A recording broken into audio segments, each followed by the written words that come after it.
일본의 경기 회복세와 저금리 기조로 부동산 투자 매력이 커지면서 국내 금융사들이 일본 부동산 펀드 상품을 잇따라 출시하고 있습니다. LS산전이 오늘 일본 태양광 발전소를 준공하고 가동에 들어갔습니다. 한국전력이 이 사업의 최대 주주로 일본 현지에서 생산한 전력을 판매하게 됩니다. 무주택 서민을 위한 공공임대아파트가 이달 말부터 올 연말까지 총 13,000가구가량 공급됩니다. 보증금 5천만 원에 월 임대료 45만 원가량이면 최장 10년을 거주할 수 있습니다. 현대차그룹이 자율주행차와 커넥티드카 시장 선점을 위해 미국 미래이동수단 연구기관인 ACM 연구단지 건립에 우리 돈 56억 원을 투자했습니다.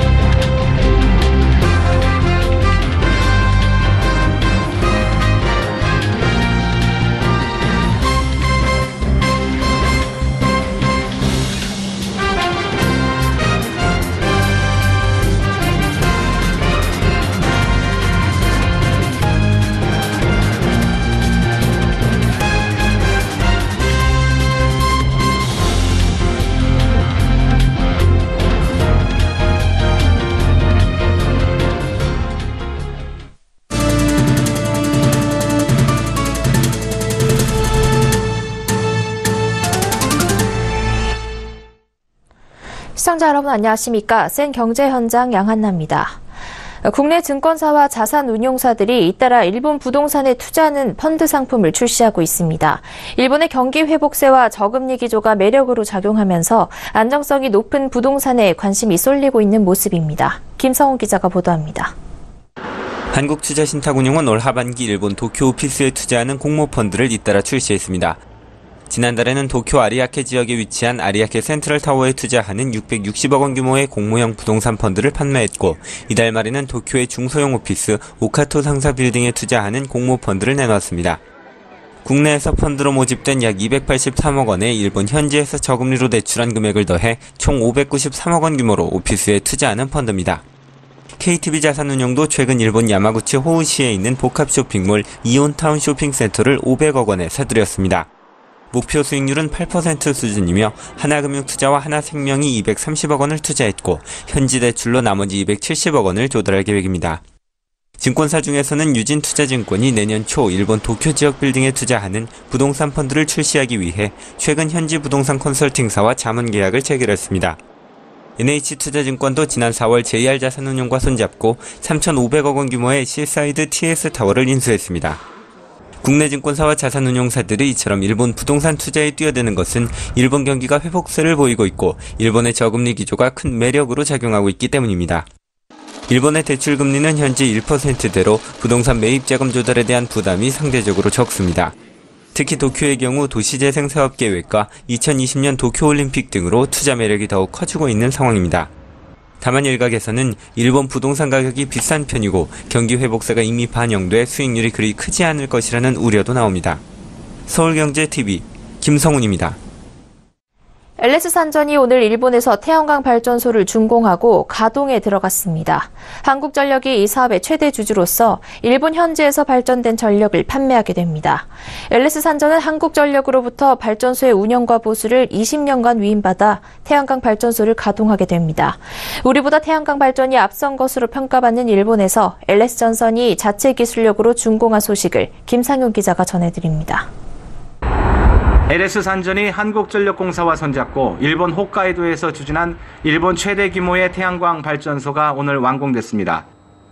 이번 프로젝트는 한전의 첫 해외 태양광 발전소 사업입니다. LS산전은 자체 기술력으로 처음으로 설계에서부터 구매, 건설에 이르는 모든 과정을 진행했습니다. 오늘 열린 준공식 이후 본격 가동에 돌입한 이번 프로젝트는 한전이 현지 에너지 기업과 함께 사업 개발과 투자를 추진하고 LS산전 등이 참여한 글로벌 태양광 발전소 건설 사업입니다. 규모는 28메가와트급으로 한전은 특수 목적법인인 SPC 지분 80%를 보유한 최대 주주입니다. LS산전은 하나로 1,000억 원 규모의 사업을 수주해 설계와 조달, 시공을 진행하면서 앞으로 20년 동안 운영과 유지를 담당하게 됩니다. 치토세 태양광 발전소는 일본 최초의 전력 저장 장치와 연계된 융복합 태양광 발전소입니다. 발전소에서 생산된 전기는 일본 현지에서 홋카이도 전력을 통해 향후 20년에 걸쳐 킬로와트당 40엔에 판매됩니다. 한전은 연간 10,000가구에 공급 가능한 28메가와트의 전력을 판매해 한화로 약 3,200억 원의 전력 판매 대금과 640억 원의 배당 수익이 가능할 것으로 분석됩니다. LS산전은 이번 프로젝트를 통해 기술력을 입증한 만큼 앞으로 글로벌 태양광 시장 공략에 속도를 낸다는 방침입니다. 일본은 메가솔라 시장에서 상당한 기술력을 요구하고 있습니다. 이런 일본에서 LS산전은 태양광 발전소를 성공적으로 건립을 하였고 또 다른 일본 내 프로젝트를 수주하는 데 성공하였습니다. 전 세계 태양광 시장은 올해 지난해보다 17% 확대된 데 이어 내년에도 추가적인 성장이 가능할 것으로 전망되고 있습니다. 일본 태양광 발전소 준공이 LS산전의 글로벌 시장 진출에 중요한 디딤돌이 될 것으로 보입니다. 서울경제TV 김상용입니다. 아파트 값이 오르면서 내 집을 마련하려는 무주택 서민의 시선이 공공임대아파트로 쏠리고 있습니다. 수억 원의 목돈이 들어가는 민간 아파트보다 초기 비용이 저렴하고 최장 10년간 이사 걱정 없이 살 수 있기 때문입니다. 이달 말부터 올 연말까지 입주자를 모집하는 공공임대아파트는 총 13,000가구가량 되는데요. 어느 지역에 얼마나 공급되는지 정창신 기자가 알아봤습니다. 정부의 고강도 부동산 대책이 이어지고 있지만 아파트값 상승은 여전한 모습입니다. 오늘 한국감정원 조사에 따르면 이번 주 서울, 경기, 인천 등 수도권 주간 아파트값은 모두 전주보다 0.06% 올랐습니다. 8.2 부동산 대책과 12.4 가계부채 대책으로 무주택 실수요자의 주택 구매 기회는 확대됐지만 수억 원의 목돈 마련이 어려운 서민들에겐 그림의 떡입니다. 이들은 민간 아파트보다 초기 비용이 상대적으로 저렴한 공공임대아파트를 주목하고 있습니다. 보증금 5천만 원에 월임대료 45만 원가량이면 최장 10년을 거주할 수 있기 때문입니다. 보증금 비율을 높이면 월임대료를 절반 수준으로 줄일 수도 있습니다. 국토교통부와 LH에 따르면 이달 말부터 올 연말까지 입주자를 모집하는 공공임대아파트는 총 12,936가구입니다.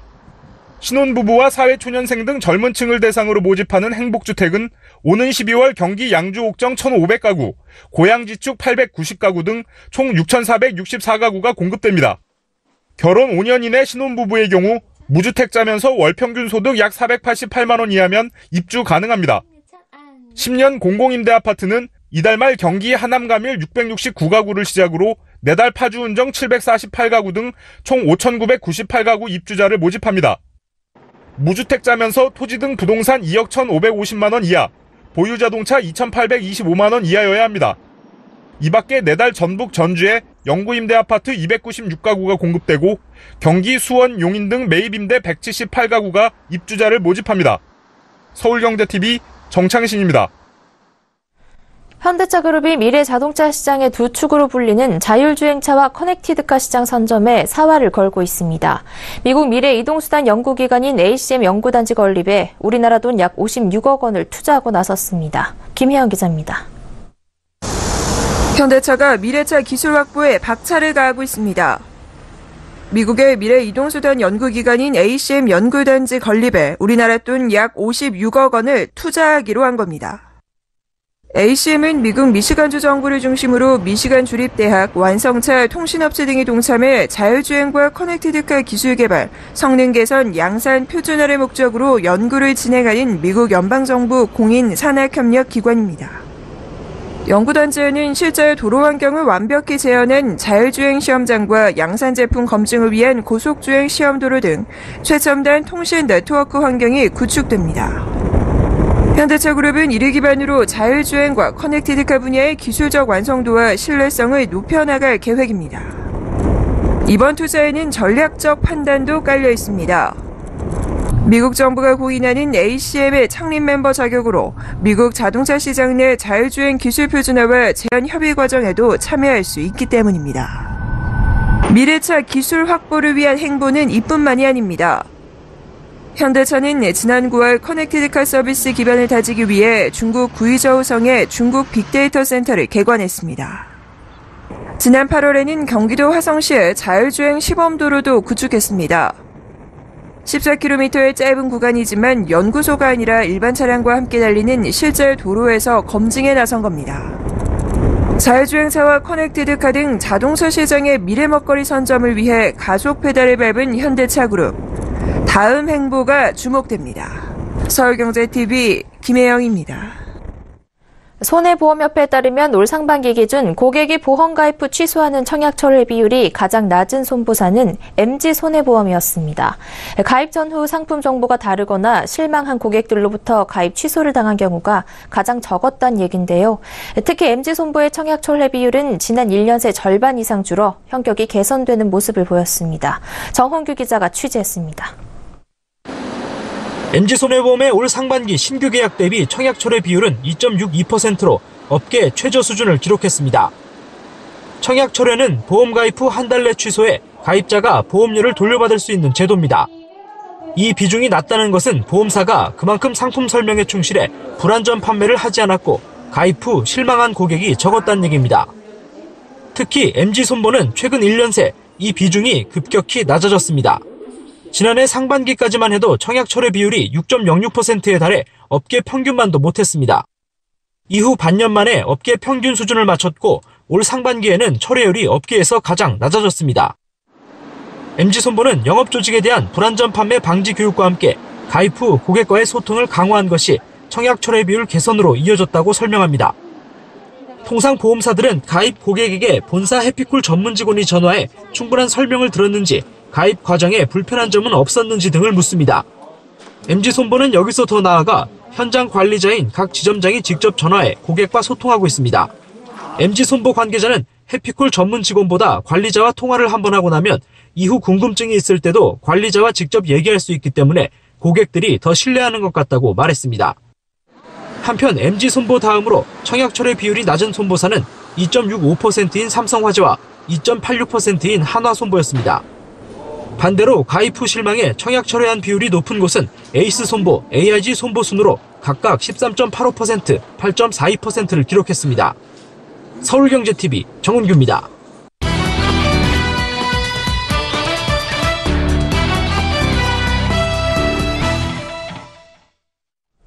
유통업체 자체 브랜드 PB 상품이라고 하죠. 가격은 싸고 품질은 좋아 인기입니다.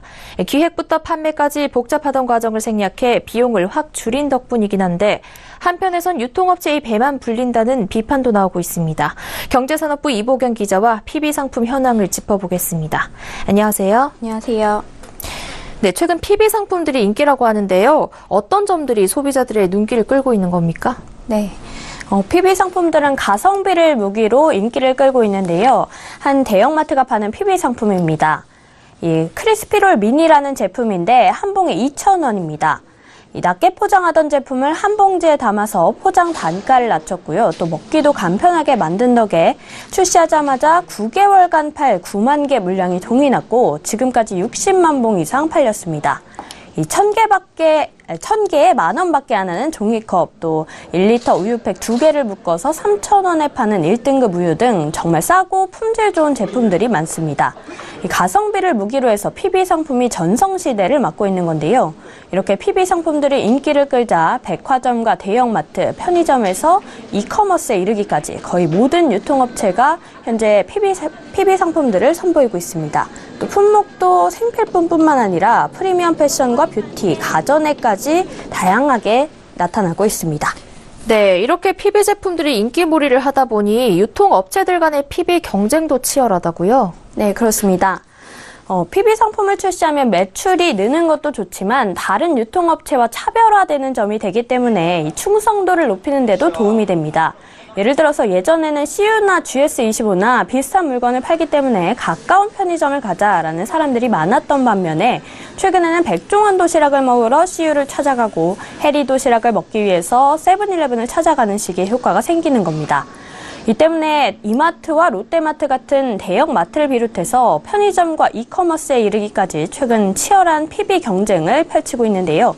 오늘 롯데마트는 PB 브랜드 온리프라이스를 대표 PB 상품으로 키우겠다는 계획을 발표했습니다. 이 온리프라이스의 핵심 포인트는 균일가인데요.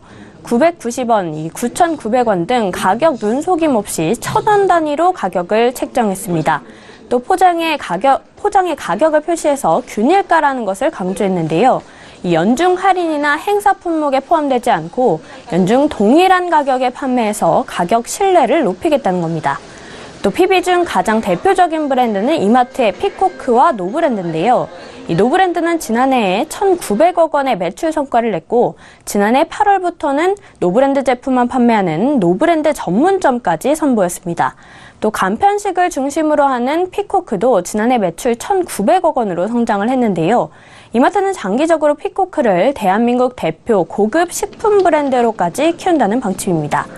실제로 피코크는 쿠팡과 옥션 등 오픈마켓을 비롯해서 AK플라자 백화점에 이르기까지 이 이마트를 넘어서 다른 유통업체에까지 입점이 돼 있습니다. 또 편의점에서는 도시락 차별화를 시작으로 해서 현재는 CU의 헤이루, GS 리테일 유어스, 세븐일레븐의 세븐셀렉트와 같은 PB 브랜드를 내놓고 고급 디저트부터 생필품까지 다양한 상품군을 갖추고 있습니다.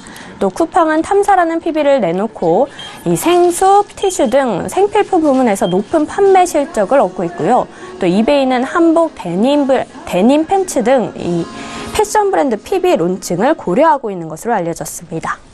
네, 소비자 입장에서는 가성비가 높은 상품을 살 수 있고 또 유통업체 입장에서는 매출도 늘고 소비자의 충성도도 높일 수 있고 아주 일석이조인 것 같은데요. 이 좋은 점만 있는 건 또 아니라고요? 네, 그렇습니다. PB 브랜드가 유통업체의 배만 불린다라는 지적도 있는데요. 이 한국개발연구원에 따르면 유통점포의 경우에 PB 매출 비중이 1%포인트 상승하면 해당 점포의 매출액이 평균 2,230만 원가량 증가하고 유통이익이 270만 원에서 900만 원 정도 증가하는 것으로 나타났습니다. 반면에 이 제조업계의 상황은 반대였는데요. 제조 대기업의 경우에 PB 매출 비중이 1%포인트 증가할 때 기업 매출액이 약 11억 원이나 감소하는 것으로 나타났습니다. PB 상품의 매출이 증가했지만 PB와 경쟁하는 자체 제조 브랜드 상품인 MB 상품의 매출이 감소한 것이 영향을 끼친 것으로 분석이 됩니다. 소위 자기 잠식 효과 또는 제살 깎아먹기 효과가 나타난 겁니다. 또 영세 제조업체는 단가 후려치기로 어려움을 겪기도 합니다. PB 제품 납품으로 매출은 증가하지만 영업이익이 증가로 이어지지는 않았는데요. 이 광고비나 마케팅비, 물류비 등 생산비용 절감으로 발생한 이익 대부분을 유통업체가 가져가기 때문입니다. 네, 유통업체들의 배만 불려지고 있다는 건데 해결책이 있을까요? 네. 이 문제는 사실 제조업체에 비해서 힘이 센 유통업체가 스스로 제조업체에 가야 할 이익을 나눠주는 방법이 해결책이 되겠습니다. 하지만 사실상 어렵다고 봐야겠죠. 그래서 PB업계가 균형 발전을 하려면 결국엔 공정거래 질서가 확립돼야 하고 그러려면 정부가 나서서 유통업체가 제조업체에 제조원가 제공을 요구하지 못하도록 감시를 하고 위반에 대한 처벌 수위를 강화해야 합니다. 또 제조업체도 급성장하는 해외 PB 시장으로 진출을 해서 장기적으로 거래 의존도를 낮추고 유통업체와의 협상력을 높일 필요가 있습니다. 네, PB 상품의 명과 암에 대해 이보경 기자와 이야기 나눠봤습니다. 고맙습니다.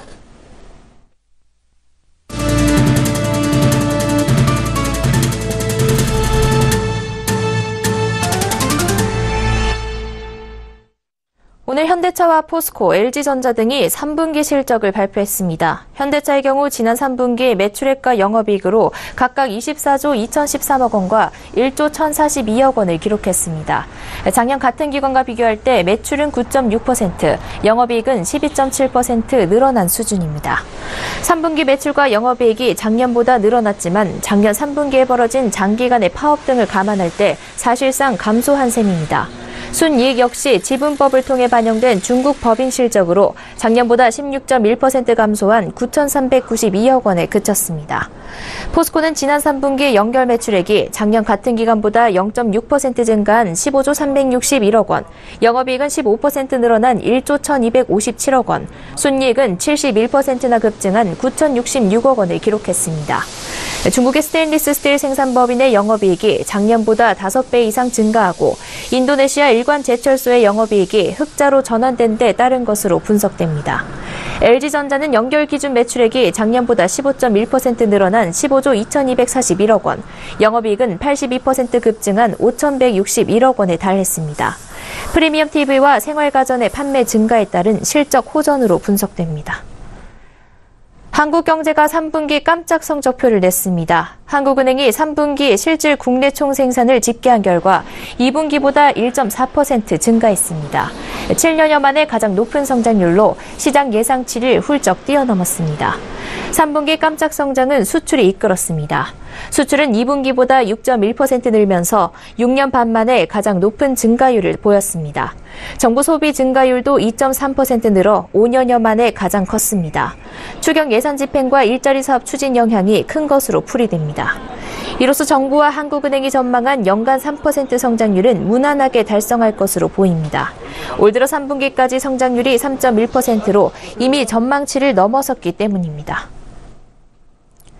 문재인 대통령은 명실상부한 지방분권을 위해 지방분권 개헌을 추진하겠다며 강력한 지방분권 공화국을 국정 목표로 삼고 흔들림 없이 추진해 가겠다고 말했습니다. 문 대통령은 오늘 전남 여수 컨벤션센터에서 제5회 지방자치의 날 기념식에 참석해 지방이 튼튼해야 나라가 튼튼해지고 수도권과 지방이 함께 갈 수 있다며 이같이 밝혔습니다. 그러면서 제2국무회의를 제도화하고 지방자치단체를 지방정부로 계층하는 내용을 헌법에 명문화하는 한편 자치입법권과 자치행정권, 자치재정권, 자치복지권의 4대 지방자치권을 헌법화하겠다고 말했습니다. 또 주민투표 확대와 주민소환 요건 완화 등 주민 직접 참여 제도도 확대하겠다고 밝혔습니다. 지방재정 분권을 위해서는 국세와 지방세 비율을 7대3으로 이루고 장기적으로 6대4 수준이 되도록 개선하겠다며 열악한 지방재정을 지원하기 위해 고향사랑 기부제법 제정도 추진하겠다고 말했습니다. 한국항공우주산업의 김조원 사장이 오늘 경남 사천 본사에 취임했습니다. 김 사장은 오늘 취임식에서 혁신과 성장, 상생을 강조하고 새로운 경영 시스템 구축을 추진하겠다고 밝혔습니다. 한국항공우주산업은 다음 달 경영혁신 태스크포스팀을 구성하고 업무 전반의 공정성과 객관성을 높이는 방안을 수립키로 했습니다. 특히 김조원 사장은 오는 2030년까지 매출 20조 원 달성하기 위한 기반을 마련하겠다는 경영 목표를 제시했습니다. 카드사가 그동안 주먹구구식으로 운영하던 연체금리 체계를 은행식 가상금리 방식으로 개선합니다. 신용도가 높은 고객은 연체금리가 최대 13%포인트가량 떨어지는 등 전반적인 연체금리 인하가 기대됩니다. 서울 대치동 음마아파트 재건축이 35층으로 추진됩니다. 서울시에 반대에 부딪혔던 기존 49층 초고층 재건축안은 주민투표를 거쳐 폐기됐습니다. 신고리 5, 6호기의 주요 시설에 대한 공사가 내달 8일부터 다시 시작될 전망입니다. 방송통신위원회가 공석이었던 방송문화진흥의 이사진 2자리에 보궐이사 2명을 전격 선임했습니다. MBC 경영진 교체 작업에 가속도가 붙게 됐습니다.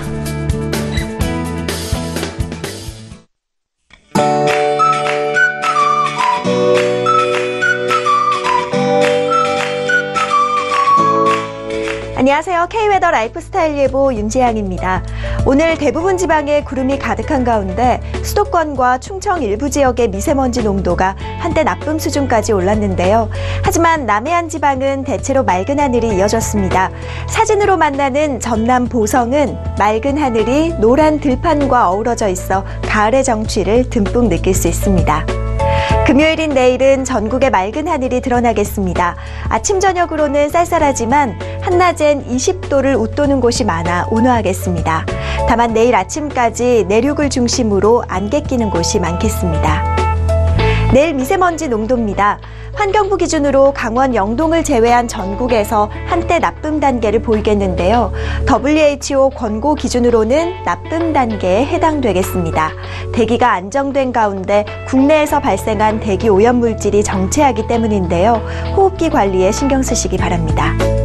위성 영상 보시면 전국에 구름이 많은 모습입니다. 내일은 동해상에 위치한 고기압의 영향을 받겠고요. 동해안 지방은 동풍의 영향을 받겠습니다. 자세한 지역별 날씨는 나절 예보로 알아보겠습니다. 중부지방 구름 많다가 차츰 맑아지겠습니다. 아침 기온 서울 12도, 낮 기온 서울 22도로 일교차가 크겠습니다. 동해안 지방은 종일 구름 많겠습니다. 아침 기온 10도 안팎, 낮 기온 속초 강릉 19도로 예상됩니다. 남부지방도 점차 맑아지겠고 낮 동안 포근하겠습니다. 한편 제주 산간에는 건조주의보가 내려져 있습니다. 물결은 모든 해상에서 대체로 잔잔하게 일겠습니다. 주말에도 맑은 하늘이 이어지겠습니다. 특히 토요일 낮에는 외투가 필요 없을 정도로 포근하겠는데요. 일요일부터는 기온이 다소 떨어지겠습니다. 또 일요일과 월요일 사이에는 동해안 지방으로 비가 내릴 전망입니다. 날씨였습니다. 센 경제 현장 여기까지입니다. 시청해주신 여러분 고맙습니다.